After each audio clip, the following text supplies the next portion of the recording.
first scene 1, no choices.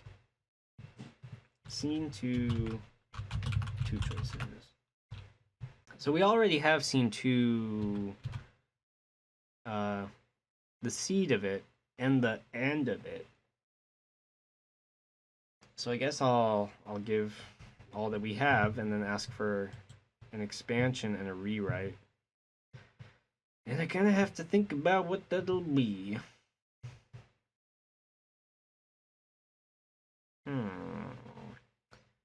Okay, so let's look over what I just saved. So we have this extra part that I just got. So I'll put this back in. It by itself is 135 words. That's a good chunk of what I wanted each of these, besides the opening, to be. Emma was filled with a mixture of excitement and fear, but she was determined to have an adventure.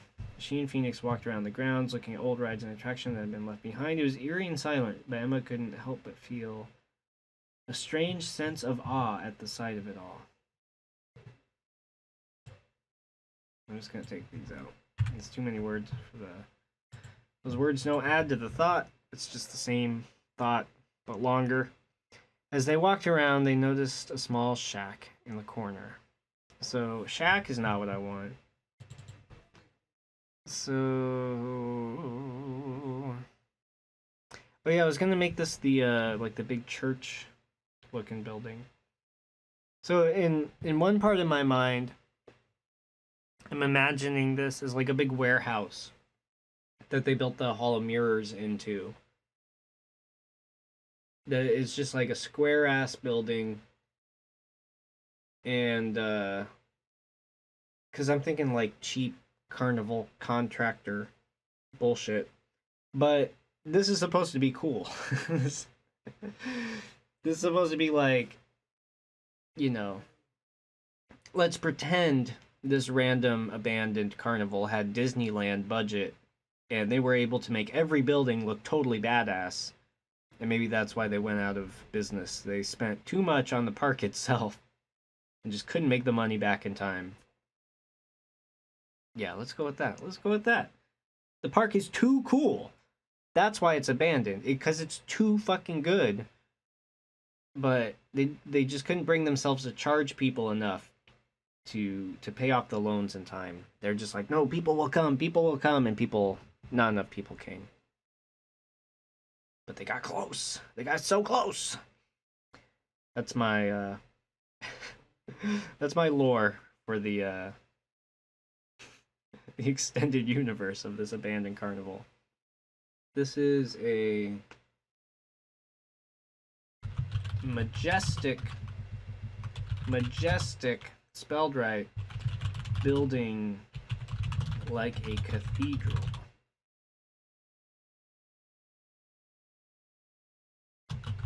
Near the front of the carnival. And there's no spell check in the OpenAI playground, and I know why.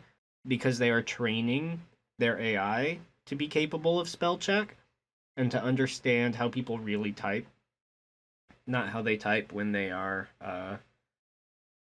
you know, assisted by a separate AI. But, yeah, it's one of those things that makes me realize there are a lot of words I don't actually know how to spell. And I'm like, E-A, A-E, E-I, I-E-A. Like, double letters is one of the things that just fucks with me the most. Because even bad spell check was able to catch that. And so I never learned that. I grew up with AI capable of catching that, and so I'm just shit with it. But that's how technology goes, and that's how language goes, I suppose. So I guess I need to drag in the other part that was fine. That was like, okay, do we go into the Hall of Mirrors or below it? So let me look through my document where we have our first generation. So this is the hall of mirrors I'm looking at. This is the utilidor tunnels. Where's my first thing? Oh yeah, I generated a bunch of riddles. And some of them came out kind of weird, but a couple of them are good ideas, I think. So that'll come up at some point. Probably not during this stream. I don't know. I was really bringing the energy last time, for better and worse. And I don't know. I might try to spend 2 hours on this current project and then do some amount of time on the improv thing, and maybe the stream will go longer. I don't really want to edit a longer video, but I kind of, more is more. So I do like putting out everything I can, even though sometimes that drains me quite a bit, and then I can't do anything else for a while. So I'm trying to find the part that it already rendered, that it already generated. I don't know why I use the word render sometimes.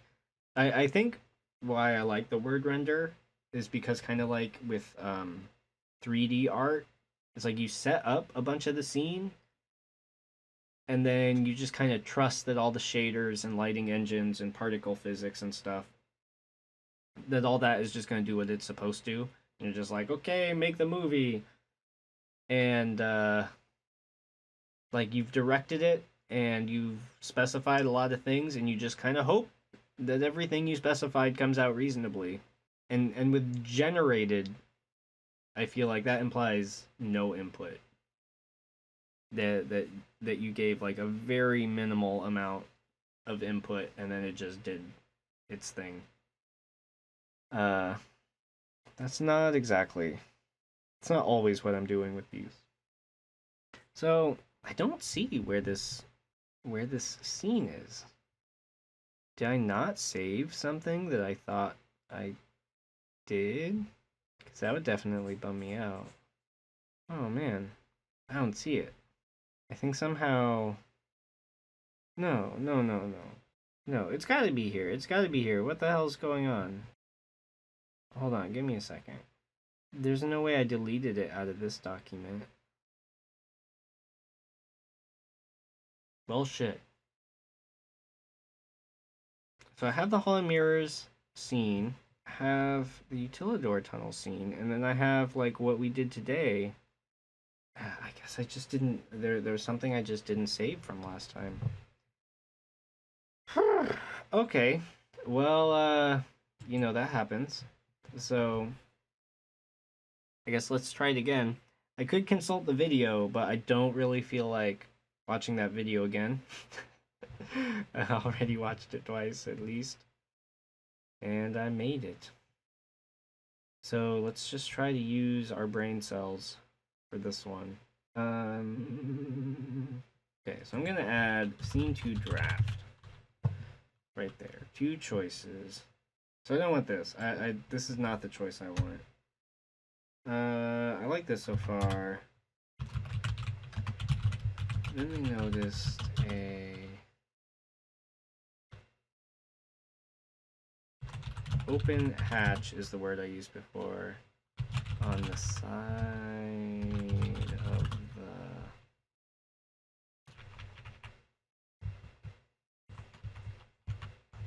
the huge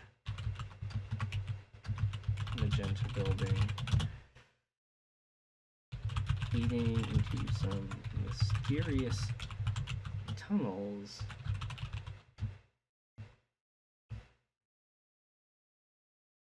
Into some mysterious area below the cathedral. Should I call it a cathedral? I just realized that is bringing religion into it, and I was just trying to describe it like in terms of architecture, but now I feel like the word cathedral is a bit more loaded than I intended. Nah, fuck it. I'm gonna leave it. I'm gonna leave it for now. So now I have to think about what I want to ask DaVinci. Okay. So I'll just ask DaVinci to do what's on my mind. Okay. So I like this format. I seem to recognize this format. DaVinci.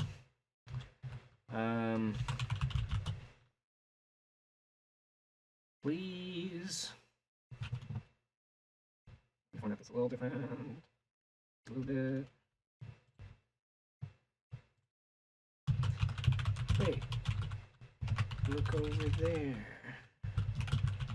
We can explore underneath this thing.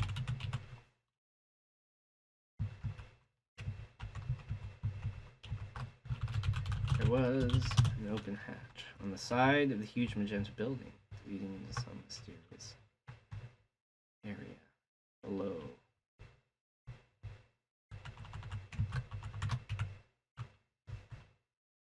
Okay, so let's use the AI. I've tried to use enough of my own brain. My brain is getting fried. Trying to be wary of the stream, so let's just try to offload some mental effort onto the computer, whatever it might be.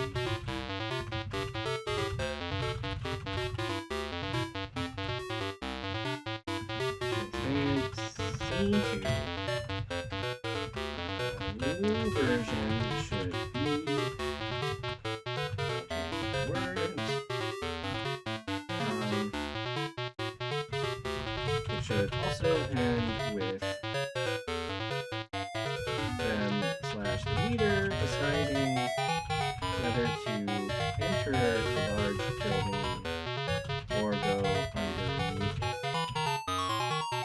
it.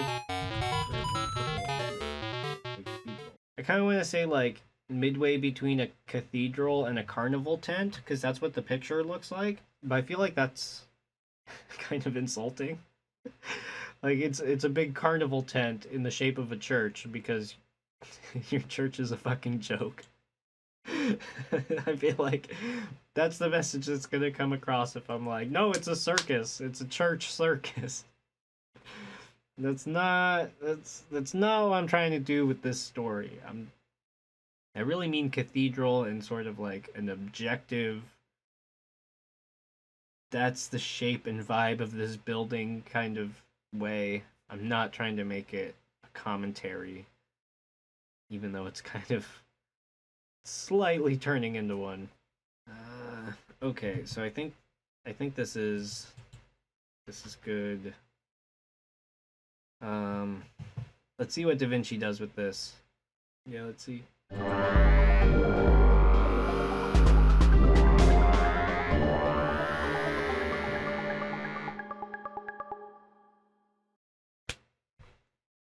When I say rewrite and expand, it copies it and then expands. Which makes sense, but that's pointless. That's not what I wanted to do. I just realized that's what's been happening. That when I say rewrite it, it fucking copies it. It doesn't revise it. Okay. So I might have to ask it to redo this. Cause I suspect this is not what I was after. But let me save it first. God damn it. Okay, actually let me also let me just copy all this. This document that I'm building this in is gonna get way too big because it has like every version of these things as I go so far. That's just the convenient way to handle it while I'm also trying to stream it.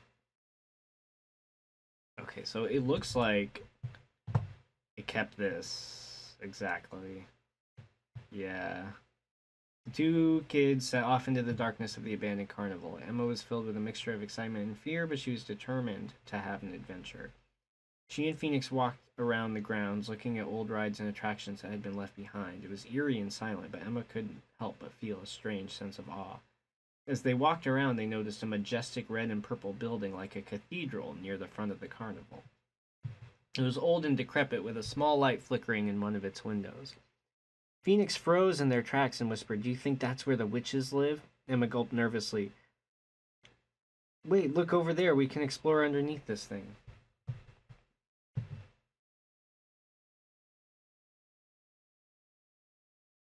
It's not clear exactly, like, it's kind of not clear who is talking there because Emma gulped and then Phoenix continues to talk.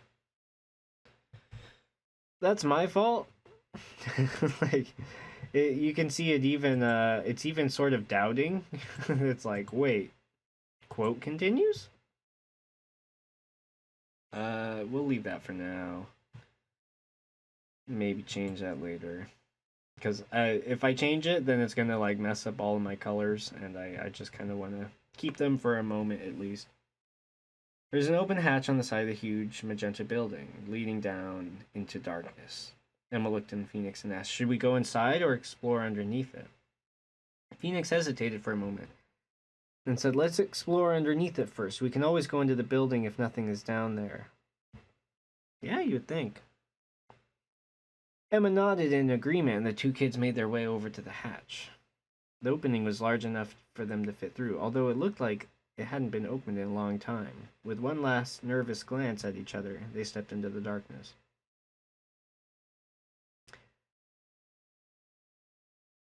Okay, so it started to give me, like, the beginning of the next scene, actually. Which is kind of okay, and kind of not what I asked for. But, okay.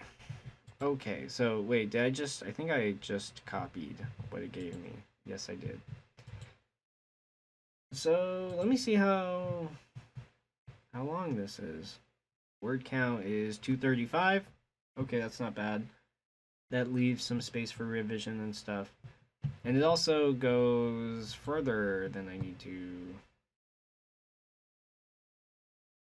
So, lesson learned from this, if you say rewrite, it doesn't change anything. It writes it again. It doesn't write it from scratch a second time. It just writes what was there. So now we know.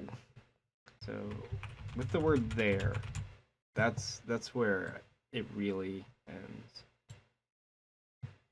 So that's 184. Okay, that's good enough for now, because first one was a little long, and then this scene is a little bit short, but it actually ends in a choice.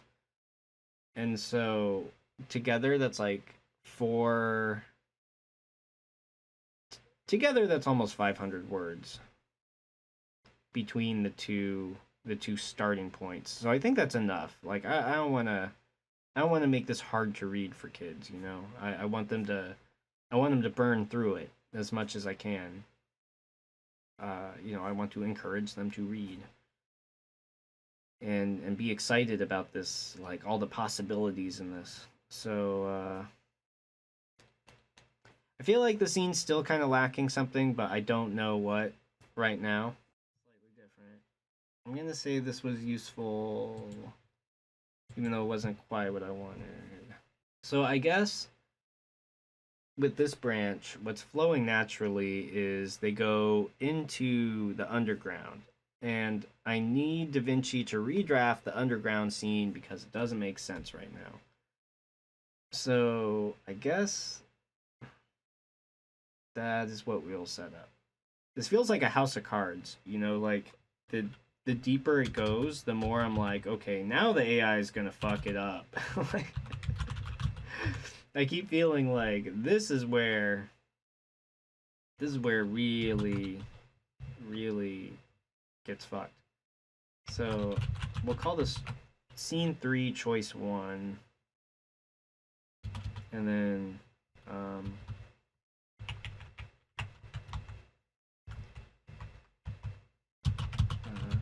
under the, I'll just say into the tunnels, into the tunnels, into the utilidors. Do the kids know this word utilidor? Like these kids, these two kids? I really don't know. I guess I can put a sign or something on the wall that says utilidor. And that will explain it. That will introduce it. So let's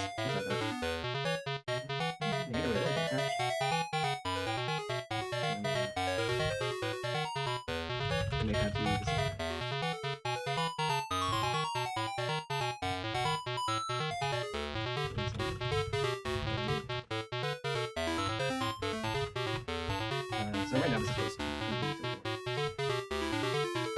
actually, this should also be down here.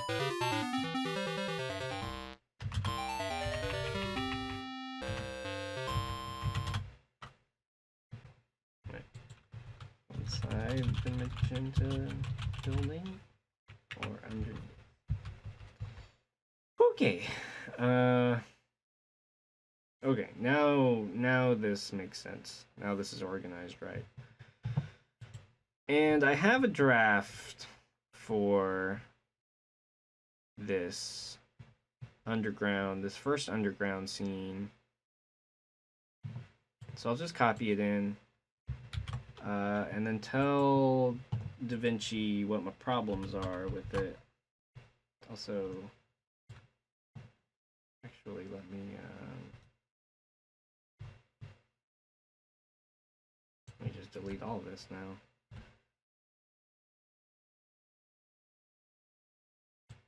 Okay, so now this is the draft for scene 3. Explore underneath it first. We can always go into the building if nothing is down there. Emma nodded in agreement, and the two kids made their way over to the hatch. The opening was large enough for them to fit through, although it looked like it hadn't been opened in a very long time. The hinges were rusty and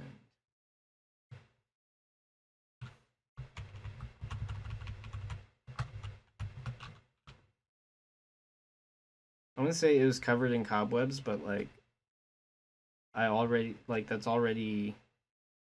have that later, as you can kind of see. Although the hinges were rusty, I'll just put it for now, and it was covered in spider webs.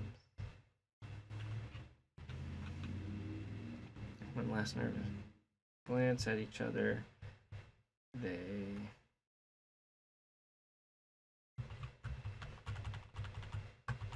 I'll say cobwebs. In cobwebs, they stepped into the darkness.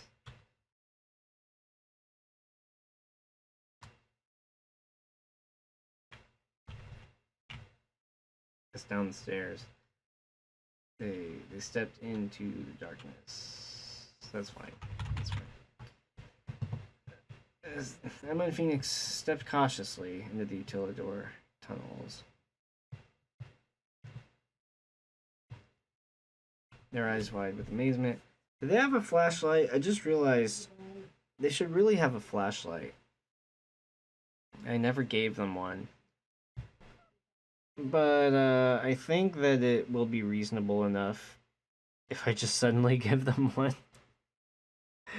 Hopefully in revising I notice and go back. So where should we put that?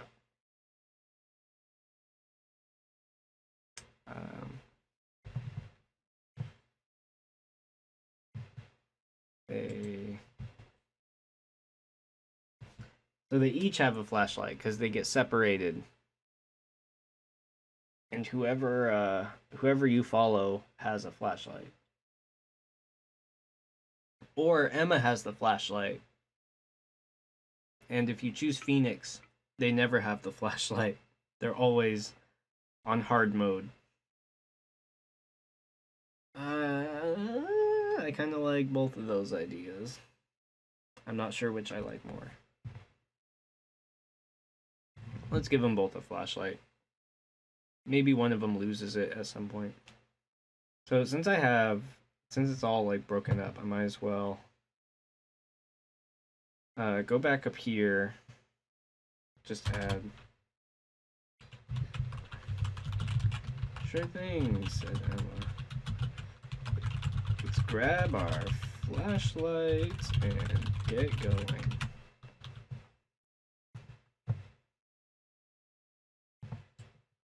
Wait, let me make that more useful.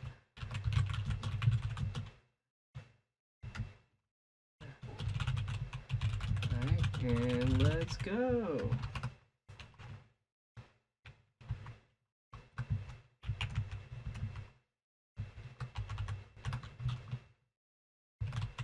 For sure, said Emma. So let's grab our.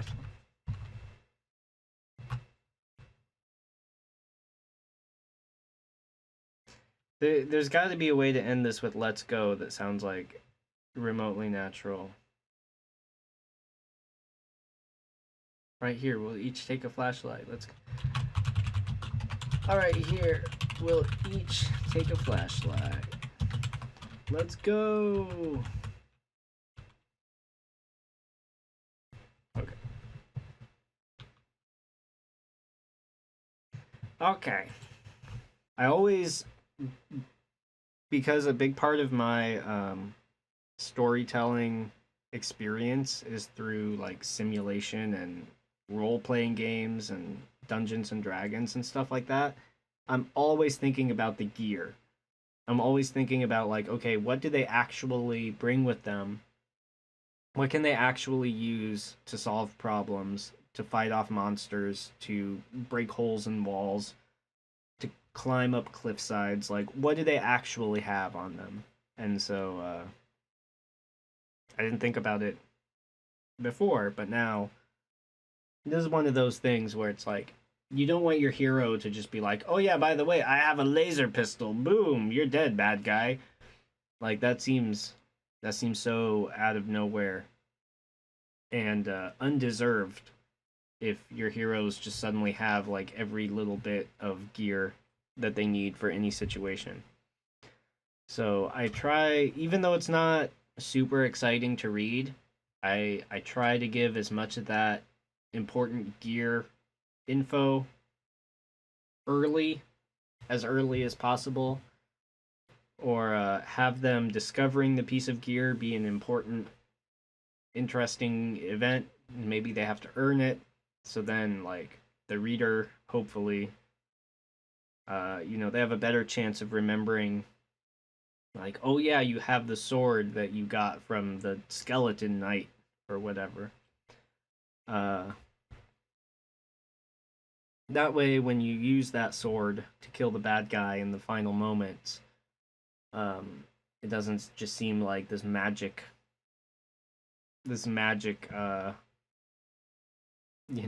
Deus Ex Machina that comes out of nowhere and wraps up all the plot conveniently. You got to remind people, like, no, they got this early on, and they carried it, they lugged it around, and this is what it was all for. So they got the flashlights, and now, if I have to, I can go back and expand on this gear scene. But now at least I have this little footnote, this little latch here that I can go in and add more gear if I need to. Let me leave a quick note to myself.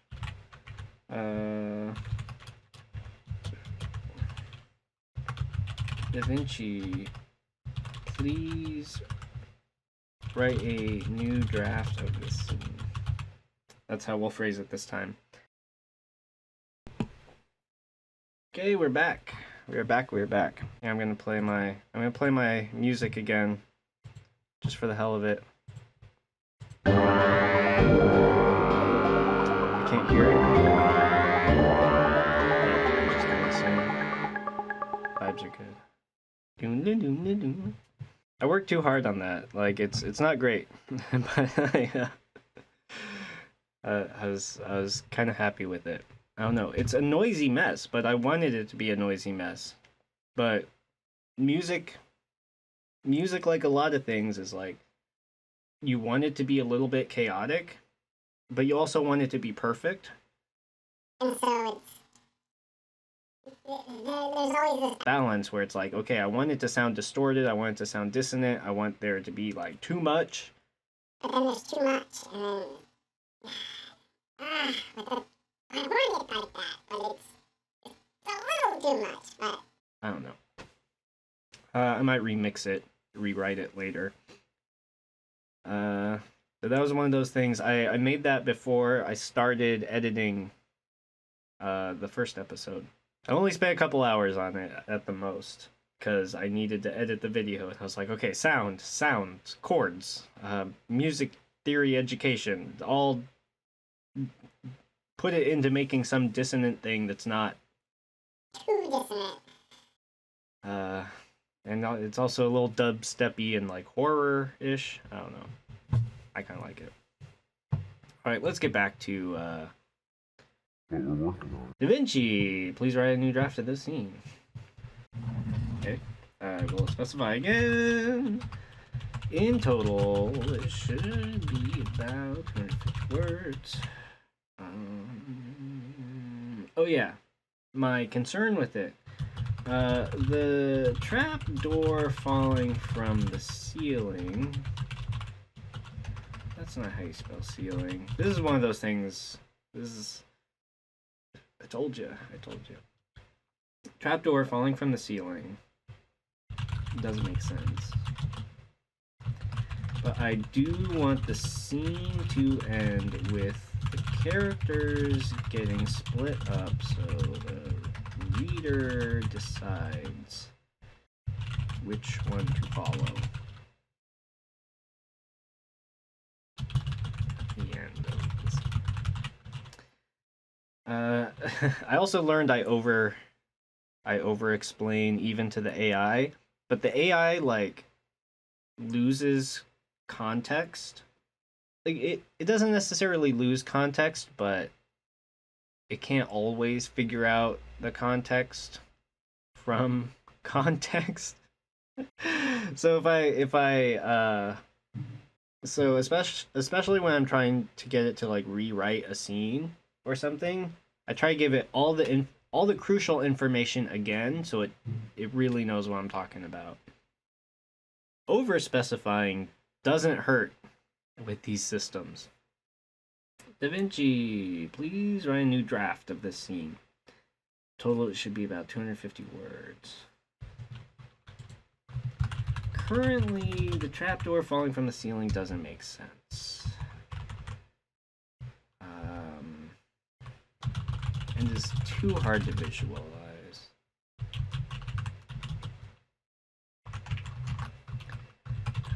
At least some tokens to have better grammar. However, I do want the scene to end with the characters getting split up so the reader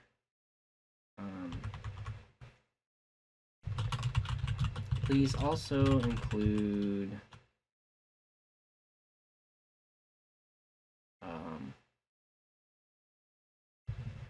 let me just add this to this draft. So they go underneath, they step into the darkness.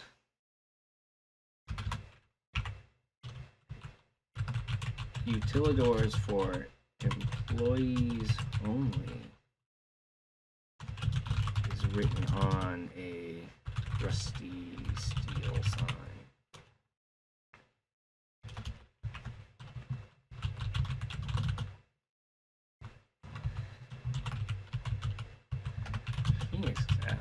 I do a lot of like semantic bickering in my writing because it's something that like plagues my mind, and I don't think it's that interesting to 10-year-olds, but I'm just gonna put a tiny bit in here because that's what I'm feeling right now.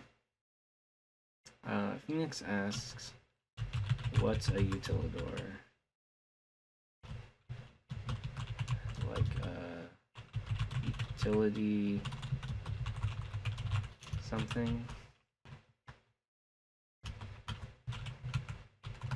Matador. Suggests Emma.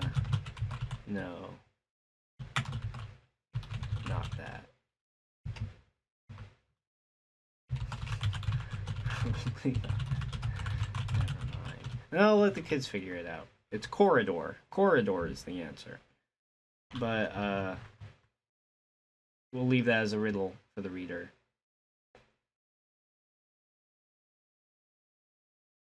That sucks, but I feel like my 10-year-old self is laughing at that, so I'm gonna leave it. I'm gonna leave it. That's what it is right now. Let me make sure I have this this all copied and stuff. And again, I thought that I was stupid for like, I'll just append everything in this doc. Oops, it's gonna be a loud one. I'll just append everything to this document instead of like replacing stuff in the document, but I've already lost something or like failed to copy it. So I'm just gonna keep appending. I'm just gonna let this document get big as fuck and be a pain in the ass to go through later, but at least the whole progression will be there and nothing will be lost. Okay. Matador. God, I suck at this. This is why I'm using AI. Because good writing takes a long ass time, okay? But writing for 10-year-olds with the help of a robot should not take quite as long as it took me to write my first book, which took really fucking long. And I don't even want to go into it, but this is going to be a different project, a different approach. I'm going to try to be more efficient, spend less time up our own ass, just get down something that makes sense, that's good enough, that's entertaining, that's a little bit thought-provoking, not too much. Just go with it. That's the approach right now. Matador. Okay. So let's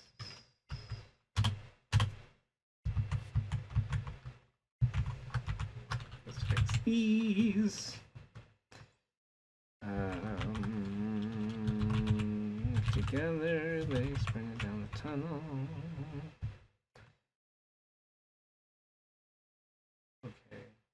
Now it's up to the reader to decide which character they wanted to follow, Emma or Phoenix. A trap door slowly descending from the ceiling. So I kind of want to like mark this part. I guess I'll use tildes so that hopefully Da Vinci gets the hint that I don't like that part.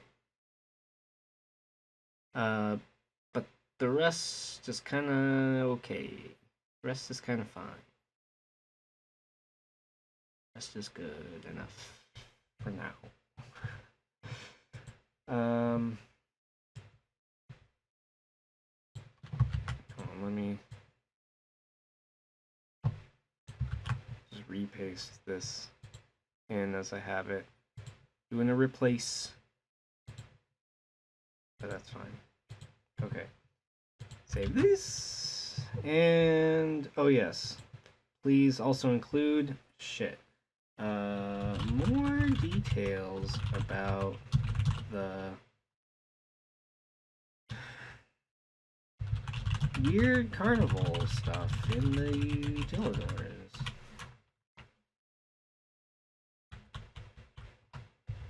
Oh yeah, I wanted a word count on this.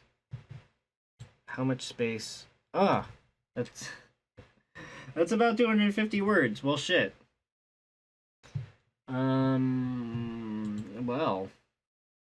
Well, I didn't give it much.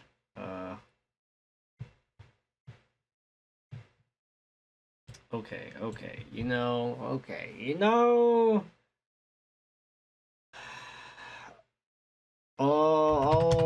I'll expand for now, and I'll try to cut down later because I really don't want these to be too long. It's definitely gonna be my fucking issue where I just want to expand the fuck out of everything. I'm like, no, more details, more details. But kids have imagination. I have to remind myself, kids have imagination. You just got to give them a little bit, and like it's a whole universe to them. So I do want a little bit more, and I will have more space to describe the utilidors later. But I do want to make a good initial impression.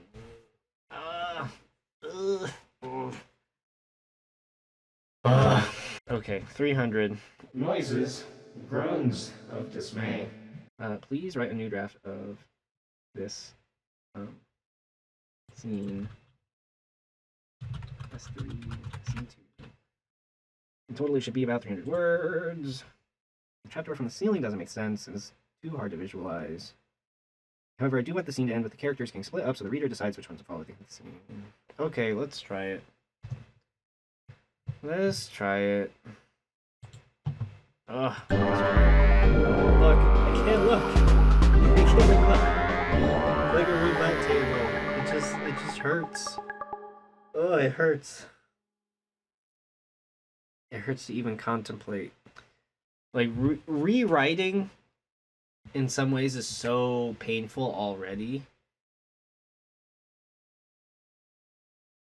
And for some reason, like I feel the same way, even though I'm not the one doing it. It's just like, we have to consider a whole separate version of this scene now. And maybe nothing we did will end up in the new version. But maybe that's fine. Maybe you just have to write this shit version to write the better version from scratch. And it contains none of the words of the first one. But enough of the ideas that it was worth it. Okay, so let's read what it gave us. So again, at a glance, I always feel like if it's bright green, it didn't rewrite it. It's just like, yep, that was good, keep it.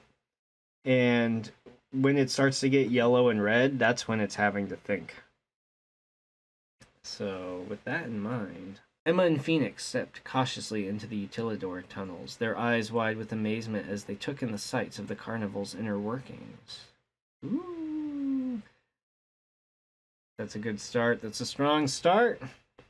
The tunnels were filled with all kinds of props and parts covered in dust and cobwebs. There were old ride cars, broken pieces of machinery, and strange contraptions that Emma couldn't even begin to guess the purpose of. Yes. Okay, yes, that's good. That's just enough. That's just enough to go on. That's just enough for kids' imagination to go fucking wild, I think. Okay. Got this like ring light. If I glance at it for a moment, like I can't see shit.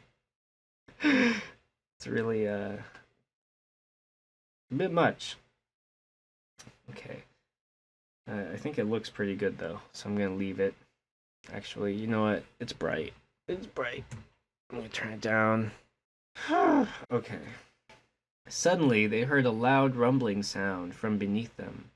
Emma and Phoenix spun around to see a huge metal door slowly descending from the ceiling. It was massive and seemed to be blocking off one part of the tunnel.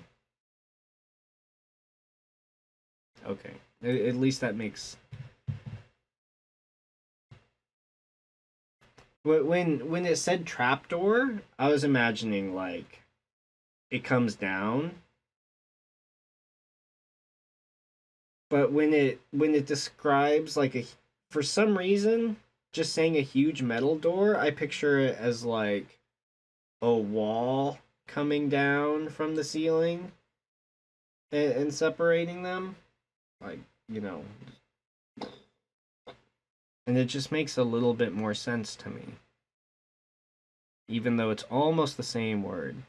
Maybe I'll change door to wall. Just a huge metal wall slowly descends. Because doors open, right?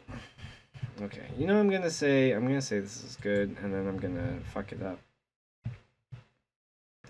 Almost instantly. Oh, here we go. A gate. Oh, I like that one better. A gate or grate? Great. Great sounds good.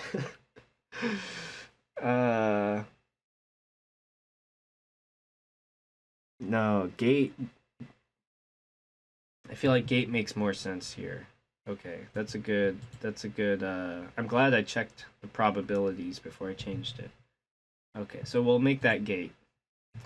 It was massive and seemed to be blocking off one part of the tunnel. Phoenix's eyes widened with panic. "We gotta run," they shouted, grabbing Emma's hand and pulling her forward.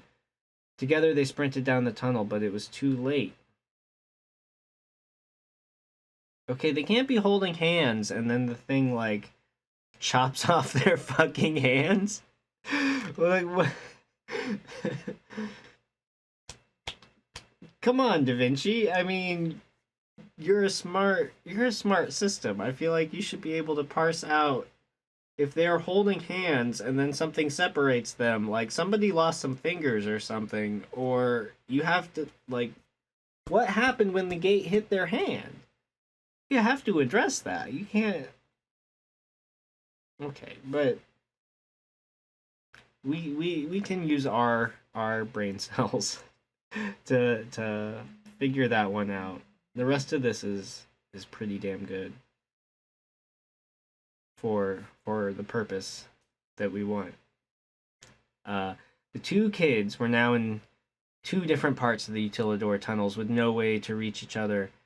Emma's heart was pounding in her chest as she looked around desperately for a way out. Then she noticed something strange.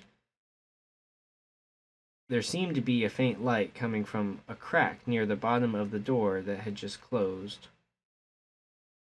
Now it was up to the reader to decide which character they wanted to follow. So I don't think I'm going to do anything with that faint light line.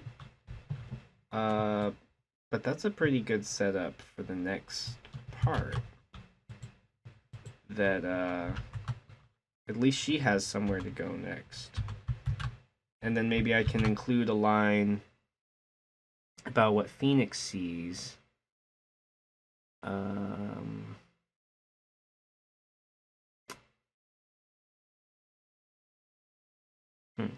So I think this is about the time I'm gonna shift over to the other project, like my other improv thing. Because I've been at this for 2 hours. Ooh. Almost 2 hours. 2 hours and 50 seconds. For once I have a decent track of time. So let me ask it real fast before we move on. Just gonna type what I think.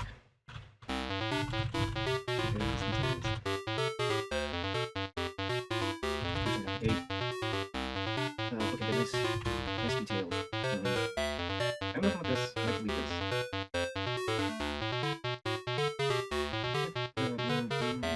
I'm just gonna ask it. Generally, when the middle of the gate comes down, though, there are holding hands, and the gate logically has to their hands have to pull apart.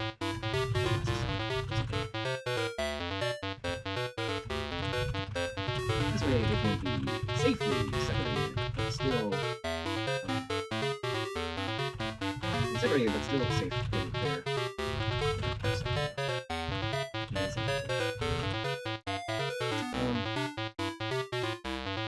I guess I'm just gonna ask, like, what are some of your suggestions for working imaginary specific scene? After the gate comes down,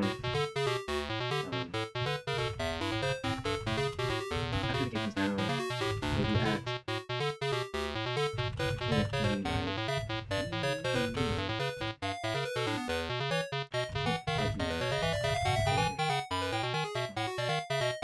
background. Maybe I kind of answered my own questions there, but I'm just going to ask it at the frequency penalty 10 bit for the end. So I'm doing the question.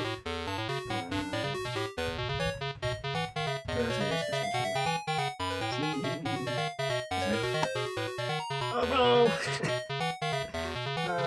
me take this out.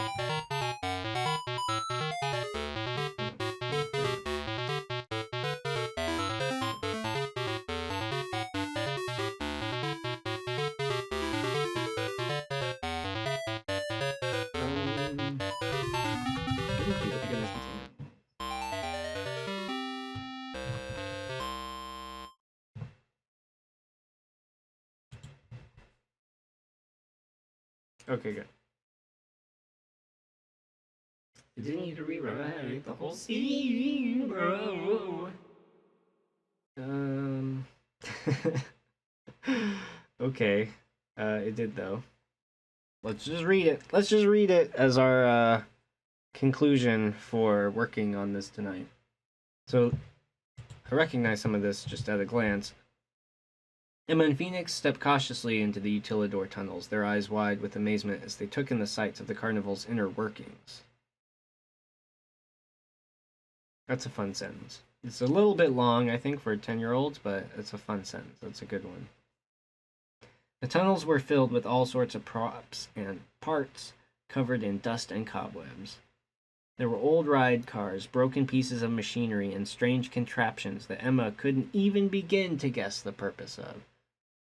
I might have to clean that up a little for 12-year-olds because it's a little bit wordy, but I kind of like it. Suddenly they heard a loud rumbling sound from behind them. Emma and Phoenix spun around to see a huge metal gate slowly descending from the ceiling. It was massive, and it seemed to be blocking off one part of the tunnel. Phoenix's eyes widened with panic. "No, we gotta run," they shouted, grabbing Emma's hand and pulling her forward. It did the same thing. Why did it do the same thing? Together, they sprinted down the tunnel, but it was too late. The metal door had closed, separating them just as they reached the other side. What? Emma stumbled forward and tried to reach out for Phoenix, but it was too late. The gate had already come down, and Phoenix was now at the other side of it.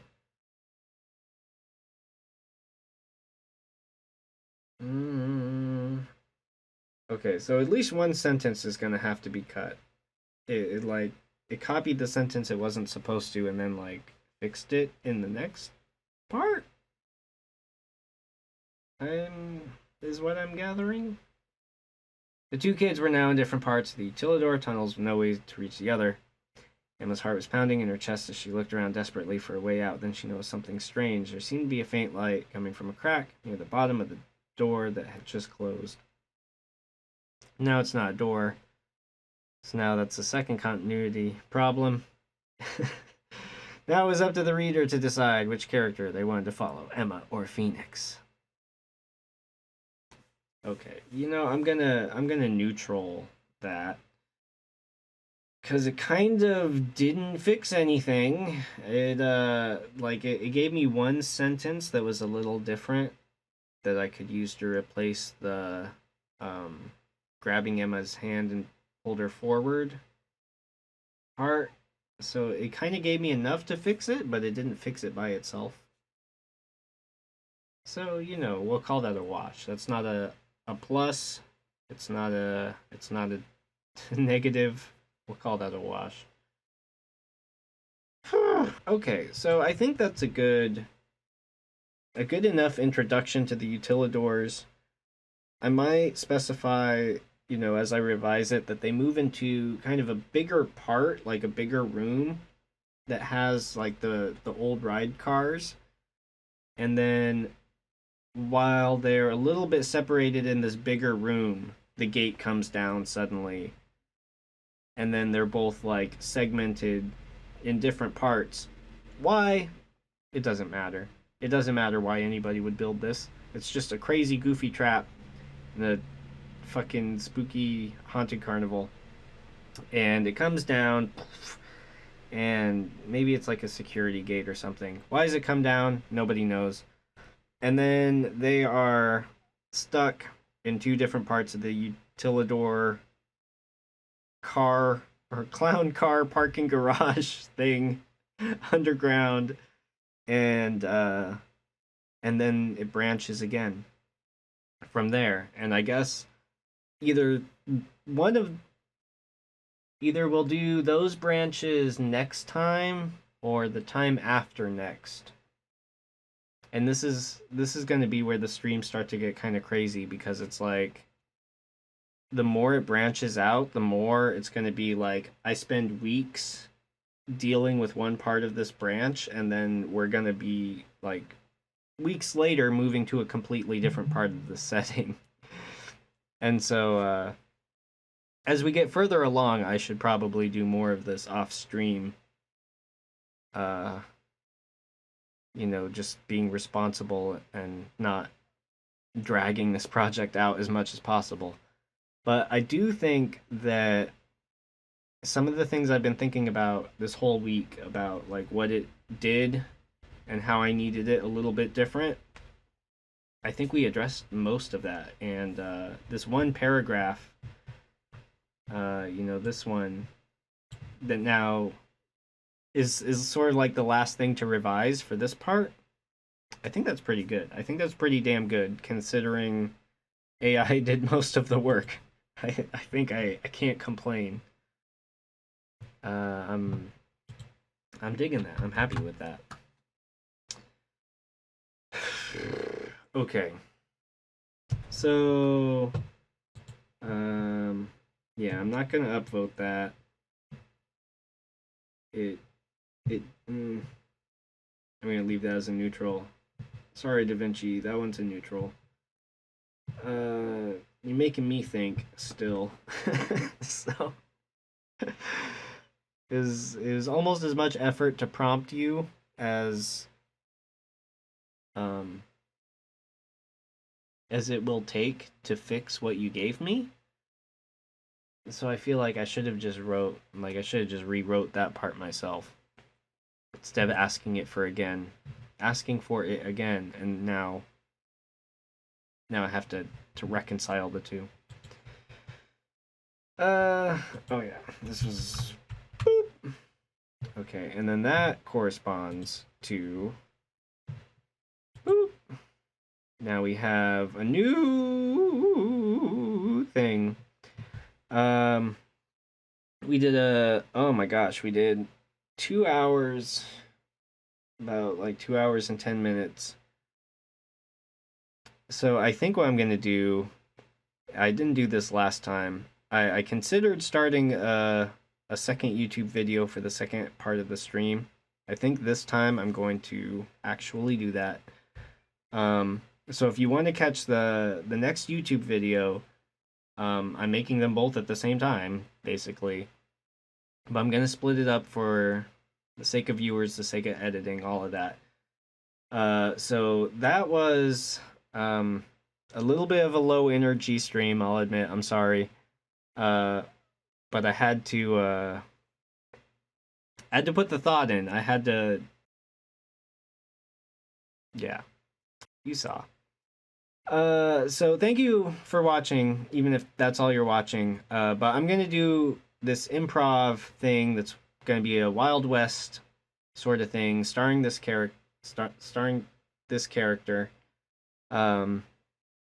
Skinwalker inspired, Skinwalker adjacent, but not Skinwalker, because I'm not part of Navajo religion or tradition, and it's not my place to try to tell that story. But I like the idea of this weird shape-shifting semi-magical thing out in the Wild West desert.